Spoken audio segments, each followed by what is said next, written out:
Di sini, di pulau kecil di gugusan Kepulauan Tumpat, bukan hanya ombak yang memukul pantai, tetapi gelombang ilmu yang membina harapan.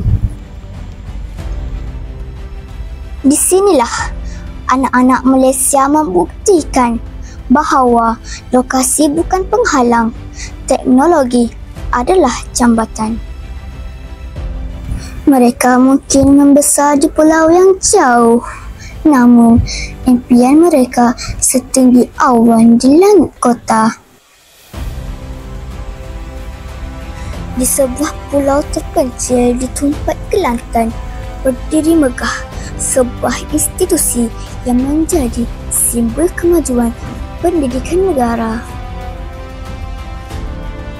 Inilah Sekolah Kebangsaan Pulau Beluru, Sekolah Model Khas Komprehensif 9, sebuah sekolah yang membuktikan bahawa teknologi mampu merentasi batas geografi, menyinari harapan anak-anak di hujung tanah air. Walaupun terletak di pulau yang jauh dari kesibukan kota, Sekolah Kebangsaan Pulau Beluru Ke-9 kini dilengkapi dengan rangkaian internet berkelajuan tinggi yang menyeluruh di seluruh kawasan sekolah.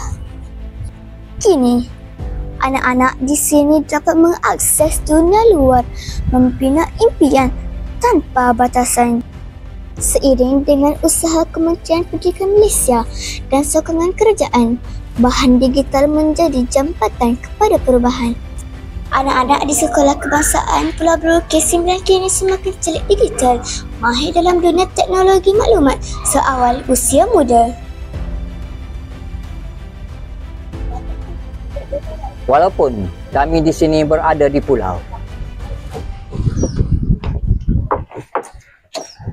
di sebalik cabaran geografi, kami akan membuktikan bahawa sekolah ini mampu berdiri standing dengan sekolah-sekolah di bandar.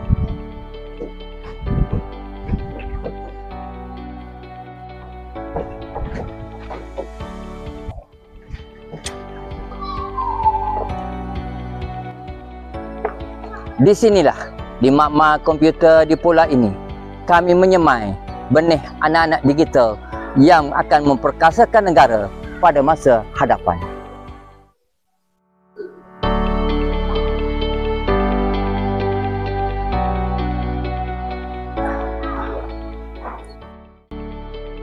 Bahan digital memberi peluang yang sama rata kepada murid-murid di sini untuk meneroka dunia pendidikan dengan lebih mendalam.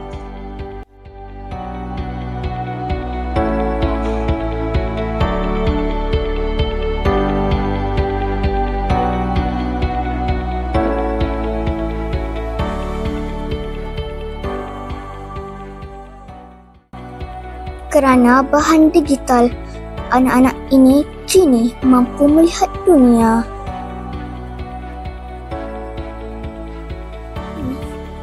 Kerana bahan digital, mereka kini mampu memasang impian lebih jauh.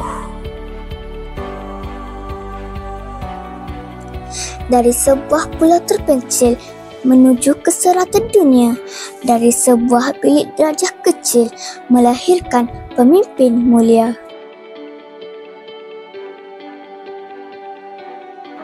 Bahan digital memperkasa pendidikan negara, bermula dari sini, dari hati yang cekal dan jiwa yang besar. Inilah Malaysia yang bermula dari sekolah.